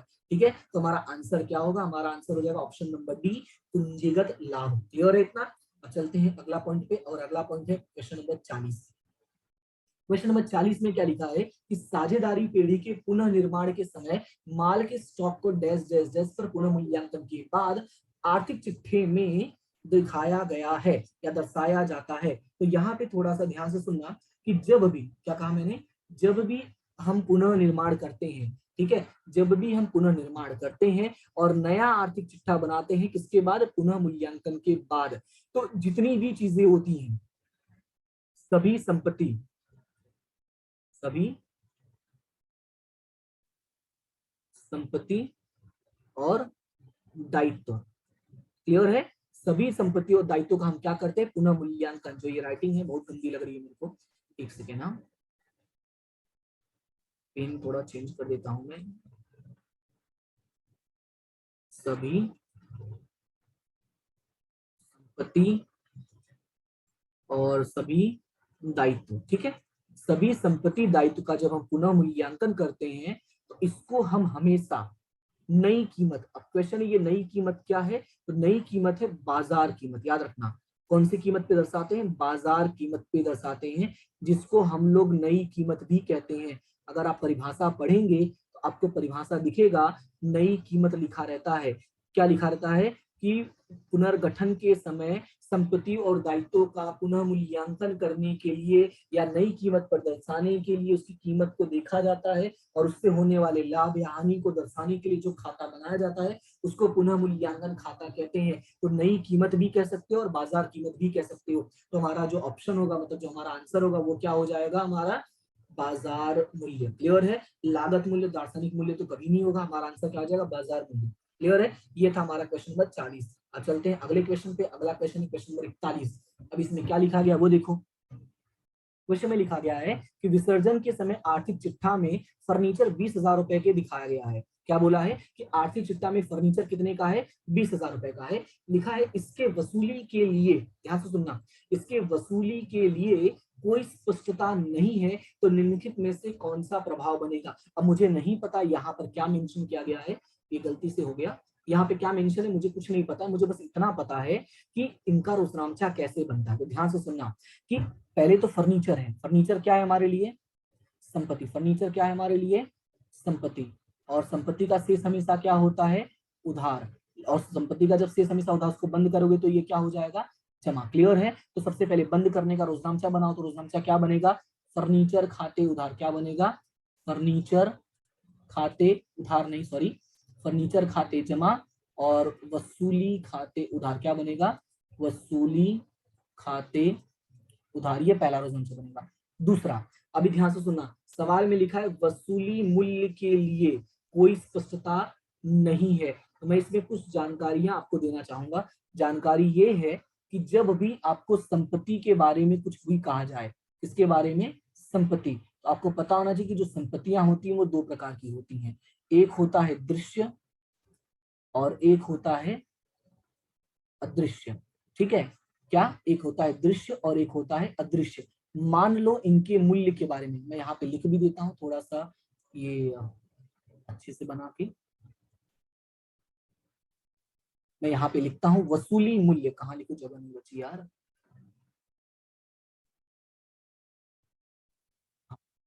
वसूली मूल्य, और यहाँ पे लिख देता हूँ कट। कट का मतलब क्या होगा, वसूली मूल्य के बारे में कोई जानकारी ना हो, फिर भी दृश्य वाले में रोजनामचा बनेगा। यानी कि याद क्या रखना है कि जब संपत्ति आपकी दृश्य वाली हो, कौन सी वाली, दीर्घकालीन संपत्तियां जो होती है जिनको हम बिन चालू संपत्ति भी कहते हैं, अगर वो दृश्य वाली है तो वसूली मूल्य के बारे में जानकारी हो या ना हो, वो बिकने के पूरे चांसेस होते हैं। इसलिए मैंने क्या बोल दिया, सही। क्लियर है। लेकिन अगर अदृश्य संपत्ति है, उसके बारे में कोई जानकारी नहीं है, तो याद रखना उसके बिकने के बारे में भी कोई स्पष्टता नहीं होगी, क्योंकि गारंटी नहीं है कि बिकेगा कि नहीं बिकेगा। क्लियर है। तो बिकने का कोई जिम्मेदारी नहीं होगा। यानी यहाँ पे मैं लिख देता हूं, बिकेगा और बिकने की कोई स्पष्टता नहीं रहेगी। क्लियर है, इतना नहीं बिकेगा। ओके, तो सेकंड रोजनामचा इसमें क्या बन जाएगा, और संपत्ति जब बेचोगे तो रोजनामचा क्या बनता है, रोकड़ खाते उधार। क्या बनेगा, रोकड़ खाते उधार। सेकंड क्या होता है, वसूली खाते जमा। थोड़ा सवाल पढ़ते हैं अब, अरे मतलब आंसर पढ़ते हैं एमसीक्यू, और देखते हैं कि क्या आंसर होगा इसका इन चारों में से, मतलब इन दोनों रोजनामचा में से। तो देखो चार ऑप्शन दिया है, एक हमें दिया है वसूली खाते के जमा में। अब चेक करो क्या यहाँ पे कहीं वसूली खाता जमा हुआ है, तो यहाँ वसूली खाते उधार हुआ है, लेकिन यहाँ वसूली खाते जमा हुआ है। यानी हमारा आंसर हमें पहले ही मिल गया। आंसर क्या होगा, वसूली खाते के जमा पक्ष में। अब देखो एक बार बाकी भी चेक कर लो, अगले में है बैंक खाते में जमा, तो क्या हमारा बैंक जमा हुआ है, बिल्कुल नहीं, हमारा बैंक उधार हुआ, मतलब ये पॉसिबल नहीं है। दूसरा लिखा है, मतलब तीसरा लिखा है साझेदारों की पूंजी खाते में जमा, तो साझेदार का तो नाम आया ही नहीं, मतलब ये भी नहीं होगा। और कोई प्रविष्टि नहीं होगी, तो ये तो पॉसिबल ही नहीं, क्योंकि प्रविष्टियां तो होंगी ही होगी। तो हमारा आंसर क्या हो गया, हमारा आंसर हो जाएगा नंबर 1। क्लियर, यानी पहला वाला हमारा आंसर हो जाएगा। क्लियर है। ये मैंने इतना डिटेल में इसलिए आपको बताया, आने वाले भी और भी सवाल आएंगे सेम टू सेम वाले कंसेप्ट के होंगे, ताकि वहां पे आपको दिक्कत नहीं हो, इसलिए मैंने यहाँ पे आपको बता दिया है। ठीक है, चलो अभी आगे बढ़ते हैं और अगला पॉइंट देखते हैं, अगला सवाल। अगला है स्वेट इक्विटी शेयर की लॉक इन पीरियड अवधि कितने वर्ष की होती है, डैश डैश करके लिखा है, वर्ष की है। तो इसका मैं आंसर आपको डायरेक्टली बता देता हूँ, कितने वर्ष का होता है, 3 वर्ष का। तो ये आंसर आपको याद रख लेना है कि कितने वर्ष का होता है, 3 वर्ष का। तो इसका आंसर, इसका कोई सॉल्यूशन नहीं है, इसका सिर्फ आपको लर्न करना पड़ेगा, इसका कोई एक्सप्लेनेशन नहीं है, आपको सीधा लर्न करना है भाई कितने वर्ष का, 3 वर्ष का। ठीक है, तो चलो अभी आगे चलते हैं और अगला क्वेश्चन देखते हैं। अगला क्वेश्चन है, डिवेंचर व्यापार के लिए किस प्रकार की पूंजी है। क्या कहा है, डिवेंचर व्यापार के लिए किस प्रकार की पूंजी है। तो 1 मिनट रुक जाओ, 1 मिनट रुक जाओ, क्या ऊपर देखते हैं, इसका एक सॉल्यूशन मैंने बताया था, शायद आपको वहां मिल जाए। कौन सा क्वेश्चन था, ये भी मुझे थोड़ा सा कम याद है।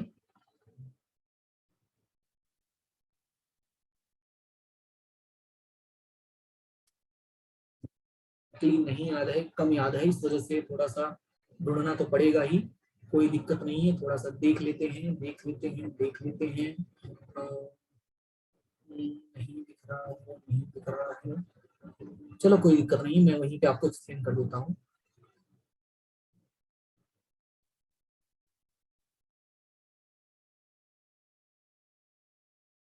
डिवेंचर व्यापार के लिए किस प्रकार की पूंजी, ऐसा सवाल भी पूछा है। तो मैं आपको बता दूं, व्यवसाय में 2 प्रकार की पूंजी होती है, एक मालिकी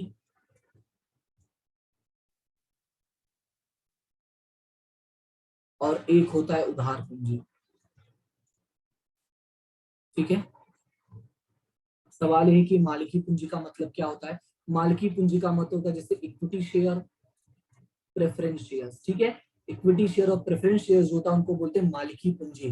अब उधार पूंजी की बात करते हैं, उधार पूंजी में आता है डिबेंचर, बॉन्ड, बोर्ड लिख दिया मैंने गलती से, और सार्वजनिक डिपॉजिट। ठीक है, ये जो है आपकी क्या हो जाएगी, उधार पूंजी हो जाए। क्लियर है, सार्वजनिक डिपॉजिट। ये आपको याद रखना है कि जो व्यवसाय में पूंजी होती है वो कितने प्रकार की होती है, 2 प्रकार की, एक मालिकी पूंजी और एक उधार पूंजी। तो अब सवाल पढ़ते हैं, डिवेंचर व्यापार के लिए किस प्रकार की पूंजी। तो अभी मैंने बताया कि हमारा जो उधार पूंजी होता है वो किसका होता है, बेसिकली वो डिवेंचर में आता है, डिवेंचर जो उधार पूंजी में आता है। तो हमारा आंसर क्या हो जाएगा, ऑप्शन नंबर बी, यानी 43 का ऑप्शन नंबर बी जो हो जाएगा वो हमारा आंसर होगा, उधार पूंजी। क्लियर है इतना। चलो अभी आगे बढ़ते हैं और अगला क्वेश्चन देखते हैं, अगला क्वेश्चन क्या है। अगले क्वेश्चन में लिखा है, निम्नलिखित में से कौन सा गुणोत्तर पारंपरिक वर्गीकरण में शामिल है। क्वेश्चन में बोला है निम्नलिखित में से कौन सा गुणोत्तर पारंपरिक वर्गीकरण में शामिल है। तो ये मैं आपको थोड़ा डिटेल में समझाता हूँ। सबसे पहले गुणोत्तर का जो वर्गीकरण है ना, उसका इतिहास हम देख लेते हैं। तो गुणोत्तर का जो वर्गीकरण है वो 2 तरह से किया जाता है। थोड़ा ध्यान से आप देखना इसको, ये इंपॉर्टेंट क्वेश्चन है। हो सकता है आपको थियरी के तौर पे लिखने के लिए आ जाए, हो सकता है आपको इसके और भी एमसीक्यूज पूछ ले। तो दो तरह का होता है, एक होता है पारंपरिक, ठीक है, और एक होता है कार्यानुसार। क्या होता है? कार्यानुसार। तो सबसे पहले मैं जाऊंगा कार्यानुसार पे, क्योंकि अगर पारंपरिक का बता दिया तो तुम फटाफट लिख लोगे। कार्यानुसार में क्या क्या आता है? तो कार्यानुसार में सबसे पहला होता है लाभदायकता। क्या होता है? लाभदायकता। ध्यान से सुनना, कार्यानुसार में सबसे पहला होता है लाभदायकता, दूसरा होता है परिचालन गुणोत्तर, सॉरी सॉरी गलती से परिचालन लिख दिया, दूसरा होता है तरलता, दूसरा क्या होता है? तरलता, तीसरा होता है संपन्नता, और चौथा होता है कार्य क्षमता। चौथा क्या होता है? कार्य क्षमता। क्लियर है इतना? यानी ये इस तरह के चार गुणोत्तर जो है वो कार्यानुसार में शामिल है। कौन कौन से? लाभदायकता, तरलता, संपन्नता और कार्य क्षमता। अब एक बार क्वेश्चन देखो ना, क्वेश्चन में लिखा निम्नलिखित में से कौन सा गुणोत्तर पारंपरिक गुणोत्तर में शामिल नहीं है। तो अब मुझे ये नहीं पता पारंपरिक में क्या होता है, पर मुझे पता कार्यानुसार में क्या होता है। तो यहाँ पे अगर देखोगे तो तरलता जो है वो पारंपरिक का है, सॉरी कार्यानुसार का है, लाभप्रदता भी इसी का है, संपन्नता भी इसी का, मतलब बचा क्या? मिश्र गुणोत्तर। तो जो हमारा आंसर होगा वो हमारा क्या हो जाएगा? मिश्र गुणोत्तर। क्लियर है? तो पारंपरिक गुणोत्तर में कौन सा आता है? मिश्र गुणोत्तर। लेकिन थोड़ा हम इसका और भी देख लेते हैं कि इसमें कौन कौन सा आता है पारंपरिक में। तो पारंपरिक में और भी पॉइंट्स आते हैं, उसको भी हम यहाँ पे देख लेते हैं। सबसे पहला जो होता है वो व्यापार खाता, व्यापार और लाभ हानि खाता के गुणोत्तर। पहला क्या होता है? व्यापार खाता और लाभ हानि खाता के गुणोत्तर। दूसरा होता है आर्थिक चिट्ठा। दूसरा क्या होता है? आर्थिक चिट्ठा। और तीसरा होता है मिश्र। क्लियर है? तो हमें यही सवाल में पूछा गया था, इसलिए आपको याद रखना है कि गुणोत्तर के वर्गीकरण कितने प्रकार के होते हैं। बेसिकली दो, पारंपरिक और एक कार्यानुसार। आपको एग्जाम में दोनों में से कुछ भी पूछ सकते हैं, एक मार्क्स के डिटेल में, और एक डिटेल का मतलब कैसा, एक मार्क्स में लिख सकते हैं कि कार्यानुसार गुणोत्तर के प्रकार बताइए। तो आपको पता होना चाहिए कितने प्रकार है, चार, जिसमें पहला है आपका लाभदायकता, दूसरा है तरलता, तीसरा संपन्नता और चौथा है कारक क्षमता। क्लियर है इतना? तो हम उम्मीद करता हूँ कि इसका पूरा आपको समझ में आ गया होगा। अब चलते हैं नेक्स्ट क्वेश्चन पे। नेक्स्ट क्वेश्चन लिखा है कि परिचालन गुणोत्तर व्यवसाय के लिए डैश डैश डैश का सुझाव देता है। ठीक है, अब यहाँ पे मैं चार ऑप्शन दिया है। पहला है सकल लाभप्रदता, दूसरा है तरलता, तीसरा है संपन्नता और चौथा है कार्य क्षमता। चार जानकारी दिया गया है। पहला क्या लिखा है? सकल लाभप्रदता, दूसरा क्या दिया गया है? तरलता, और तीसरा दिया है संपन्नता और चौथा दिया है कार्य क्षमता। तो परिचालन गुणोत्तर है क्या, मैं वो आपको बता देता हूँ। जो परिचालन गुणोत्तर है ये बेसिकली हमें लाभ के बारे में जानकारी देता है। किसके बारे में जानकारी देता है? लाभ के बारे में। अब तुम पूछोगे सर ये लाभ के बारे में कैसे जानकारी देता है, तो मैं इधर ऊपर चल के दिखा देता हूँ बोर्ड पे। अगर सॉरी बोर्ड बोल रहा हूँ, अगर आप स्क्रीन पे ध्यान से देखोगे तो यहाँ पे तरलता है, दिख रहा है यहाँ पे तरलता है, यहाँ पे भी तरलता है, संपन्नता है, संपन्नता है, कार्य क्षमता है, कार्य क्षमता है। यानी ये तीन तो आपको क्लियरली मेंशन कर दिया गया है, राइट। अब बचा यही एक पॉइंट है जो अलग से नहीं दिया गया है। इससे भी आप अंदाजा लगा सकते हो कि क्या आंसर हो जाएगा। लाभ प्रदता हो जाएगा। क्या हो जाएगा? सकल लाभप्रदता। क्लियर है इतना? तो आपको याद रखना है परिचालन गुणोत्तर किसके बारे में बताता है? लाभदायकता के बारे में जानकारी देता है। लाभदायकता में चार गुणोत्तर होते हैं, सकल लाभ, शुद्ध लाभ, परिचालन गुणोत्तर और परिचालन लाभ गुणोत्तर। ये भी याद रखना चाहो तो याद रख सकते हो। कितने गुणोत्तर होते हैं लाभदायकता में? चलो मैं यहाँ लिख देता हूँ ताकि याद रहे। जब हम बात करते हैं लाभदायकता की, तो यार ये बहुत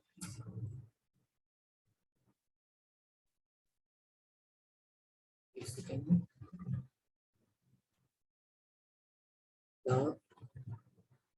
लाभदायकता, ठीक है। जब भी हम लाभदायकता की बात करें जिसमें कितने गुणोत्तर हैं? पहला है शुद्ध लाभ, दूसरा है सकल लाभ, तीसरा है परिचालन गुणोत्तर और चौथा है परिचालन लाभ। ठीक है, तो ये मैंने शॉर्ट में लिख दिया है परिचालन लाभ। ये याद रखना है, इसको भी हो सकता है ये लोग क्वेश्चंस में करके पूछ लें कि निम्न में से कौन सा जो है लाभदायकता गुणोत्तर नहीं है या कौन सा है। चलो अभी नेक्स्ट क्वेश्चन पे चलते हैं। नेक्स्ट में लिखा है शेयर एडवेंचर प्रेफरेंस शेयर्स का प्रकाशन किसका एक उदाहरण है। तो मैं ऊपर आपको लेके चलता हूँ क्वेश्चन नंबर 10 में, मेरे को याद भी हो गया वो क्वेश्चन है क्वेश्चन नंबर 10 में। तो यहाँ पे मैंने डिटेल में एक्सप्लेन किया है, यहाँ पे देखो, यहाँ पे मैंने क्लियरली एक्सप्लेन किया कि वित्तीय प्रवृत्ति जो है वो दीर्घकालीन दायित्व या और पूंजी से जुड़ा हुआ है। दीर्घकालीन दायित्व और पूंजी का मतलब ऐसा है कि ऐसे व्यवहार जिनका मुख्य उद्देश्य व्यवसाय में पैसा लाना। एग्जाम्पल के तौर पे शेयर डिवेंचर बॉन्ड और लोन, राइट। अब हमारा जो क्वेश्चन था वो किससे रिलेटेड था उसको भी थोड़ा देख लेते हैं। क्या हाँ, हमारा जो क्वेश्चन है वो शेयर डिवेंचर प्रेफरेंस से ही है, मतलब ये पक्का है, ये कौन सा हो जाएगा, वित्तीय वाला हो जाएगा। तो मैं पहले काम करता हूँ, परिचालन को और विनियोग को मैं कट कर देता हूँ। अब दो बचा है, वित्तीय प्रवृत्ति का जावक और वित्तीय प्रवृत्ति का आवक। तो सवाल में यहाँ पे लिखा हुआ है प्रकाशन। प्रकाशन का मतलब तुमने प्रकाशित किया है, और प्रकाशित करने से हमें पैसा मिलता है, तो वो हमारे लिए क्या हो जाएगा, आवक हो जाएगा। यानी आंसर होगा हमारा बी नंबर, वित्तीय प्रवृत्ति का आवक रोकड़ प्रवाह। क्लियर है इतना, ठीक है। अब चलते हैं नेक्स्ट क्वेश्चन पे। नेक्स्ट क्वेश्चन में क्या लिखा हुआ है, जब साझेदार हर महीने के अंत में समान राशि निकालता है तो आहरण पर कितने महीने की ब्याज की गणना होगी। क्लियर है, समान हफ्ता है, पहले टिक कर लेते हैं इस पे, समान हफ्ता है यानी समान राशि और हर महीने के अंत में ही दो बात बोला है। तब बोला है आहरण का ब्याज निकाल के बताओ। तो मैं आपको थोड़ा कुछ बताता हूँ कि जो ब्याज का फॉर्मूला होता है ये बचपन में हमें पढ़ाया गया था कि PRN बटे में 100, यही सेम फॉर्मूला यहाँ इस्तेमाल करना है। पर यहाँ पे कुछ बातें याद रखनी है। यहाँ P का मतलब होता है हर महीने की रकम, हर महीने की रकम। ये मैं क्यों बता रहा हूँ उसका ध्यान से सुनना। कई बार ऐसा हो सकता है सवाल में आपको वार्षिक रकम दिया हो और बोला हो ब्याज निकालो। तो जब वार्षिक रकम दिया होता है हम क्या करेंगे, जब भी कभी ऐसा लिखा हर महीने के अंत में करके लिखा हो ना, तो हम रकम भी कौन सी वाली चूज करेंगे, हर महीने वाली चूज करेंगे, प्रति माह। ठीक है, इसको मैं शॉर्ट में लिख देता हूँ प्रति माह। ठीक है, प्रति। क्लियर है इतना। दूसरा आर, आर का मतलब होता है दर जो आपको दिया होगा। तीसरा होता है एन, एन का मतलब होता है बेसिकली समय। लेकिन ये जो समय है ना, ये हमें सवाल के ऊपर डिपेंड करता है कि हमें क्या करना है। मैं आपको जानकारी दे दूं कि हमारे पास तीन चीजें होती है हर महीने। ठीक है, तो यहाँ पे मैं लिखता हूँ हर महीने हमारे पास तीन तरह का होता है, हर महीने के प्रारंभ, हर महीने के अंत और हर महीने के मध्य। हालांकि हमारी किताब में स्टार्टिंग के ही दो मेंशन है, तीसरा वाला नहीं है, इसलिए मैं तीसरे में लिख रहा हूँ। तो हर महीने के जब प्रारंभ में लिखा रहेगा तो याद रखना है, प्रारंभ में लिखा रहे तो प्रारंभ में होता है 78/12। कितना होता है प्रारंभ में, 78/12। तो इसको मैं कलर चेंज कर देता हूँ ताकि आपको अच्छे से दिखे। तो जब भी प्रारंभ में दिया होगा तो कितना होगा 78/12, यानी ये जो n है उसकी वैल्यू हो जाएगी 78/12। और मध्य में होगा तो ये होगा 72/12 और अंत होगा तो हो जाएगा 66/12। क्लियर है, यानी हमारा जो आंसर है वो पूछा है अंत का। यहाँ पे देखो क्लियरली बोला है ना अंत, और अंत का कितना है 66/12। तो आंसर हमारा क्या हो जाएगा ऑप्शन नंबर ए। क्लियर है, तो 47 का आंसर हो जाएगा ऑप्शन नंबर ए 66/12। ठीक है, चलते अभी नेक्स्ट में। नेक्स्ट है पुनः मूल्यांकन खाते के उधार शेष को हम क्या बोलते हैं। तो याद रखना है, पुनः मूल्यांकन खाते के उधार शेष को हम बोलते हैं हानि, और जमा शेष को हम क्या बोलते हैं लाभ। ये छोटा सा पॉइंट है जो आपको याद रखना है, उधार शेष को हम क्या बोलते हैं हानि और जमा शेष को हम क्या बोलते हैं लाभ। ये थोड़ा तुम्हें याद रखना है। ठीक है, चलो अभी आगे बढ़ते हैं। अगला क्वेश्चन है, जीवन बीमा पॉलिसी एक प्रकार का खाता है। तो ये अभी मैंने कुछ देर पहले आपको एक्सप्लेन किया था कि जीवन बीमा पॉलिसी क्या है, व्यवसाय के लिए संपत्ति है, तो खाता भी कौन सा होगा, संपत्ति वाला ही होगा। ओके, अभी नेक्स्ट है, विसर्जन के समय ख्याति आर्थिक चिट्ठा में 50,000 रुपए से दर्शाई है। कितने से दर्शाई है, 50,000 रुपए से। इस उपज के बारे में कोई जानकारी नहीं दिया गया है। सेम टू सेम क्वेश्चन अभी आया था, कहाँ गया, ये रहा, कि जब संपत्ति दो प्रकार की होती है, एक दृश्य और अदृश्य। हमारी वाली कौन सी, आप थोड़ा देख लेते हैं। हाँ, हमारी वाली जो है वो ख्याति है। ख्याति मतलब अदृश्य, और अदृश्य के बारे में कोई जानकारी नहीं दिया, मतलब बेचने का रोजनामचा नहीं बनेगा। क्लियर है, तो अब इसमें एक ही रोजनामचा बनेगा और वो होता है खाता बंद करने का। ख्याति क्या होता है, ख्याति होता है संपत्ति। क्या होता है, संपत्ति। और संपत्ति हमेशा क्या होता है, उधार। क्लियर है, संपत्ति हमेशा क्या होता है, उधार। लेकिन बंद करोगे तो क्या हो जाएगा, जमा। तो अब रोजनामचा क्या बनेगा, रोजनामचा बनेगा ख्याति खाते जमा। क्या बनेगा, ख्याति खाते जमा। और उधार क्या हो जाएगा आपका? वसूली खाते, क्योंकि हम सबको कहाँ लेकर जाते हैं? वसूली में। तो वसूली खाते उधार। क्लियर है? अब थोड़ा आंसर देखो और मुझे बताओ, क्योंकि दूसरा क्यों नहीं बनेगा? दूसरा इसलिए नहीं बनेगा, कोई जानकारी नहीं दिया गया है तो बिकेगा नहीं, बिकेगा नहीं तो प्रविष्टि नहीं। ठीक है, अब सवाल में देख लो क्या ऑप्शन दिया है। तो वसूली खाते उधार, तो देखो यहाँ पे हमारा वसूली खाते उधार है ही है, यानी हमारा आंसर क्या हो जाएगा? वसूली खाते उधार। वसूली खाते जमा हुआ ही नहीं है, ख्याति खाते जमा हुआ है तो उधार होगा नहीं, और कोई प्रभाव वाला ऑप्शन ही नहीं है। क्लियर है इतना? तो आंसर हमारा क्या हो जाएगा? वसूली खाते उधार। क्लियर है इतना? तो ये रहा हमारा 50 क्वेश्चन। उम्मीद करता हूँ कि आपको समझ में सारे आ गए होंगे। पहले क्वेश्चन मतलब पहला जो हमारा था उसमें 1 से लेके 20 तक बताया था मैंने, और ये पहली क्लास थी। और दूसरी क्लास में मैंने 21 से लेके 50 क्वेश्चन तक आपको बता दिया है। क्लियर है? यानी कि आपको मैं 2 क्लास और लेके सारी चीजें खत्म कर दूंगा। टोटल 4 क्लास बन जाएंगी इसकी। ठीक है, उम्मीद करता हूँ कि आपको ये सारी चीजें पसंद आ रही हो। अगर पसंद आ रहा है तो अपने दोस्तों के साथ शेयर करो, वीडियो को लाइक करो, चैनल को सब्सक्राइब करो, और चीजों को पढ़ते रहो। एग्जाम अच्छे से देना। उम्मीद करता हूँ कि आपकी एग्जाम बहुत अच्छी जाएगी और बहुत अच्छे नंबर आएंगे। ठीक है, तो फिलहाल आज के लिए इतना ही। मिलते हैं नेक्स्ट क्लास में, तब तक के लिए thank you so much and have a good day.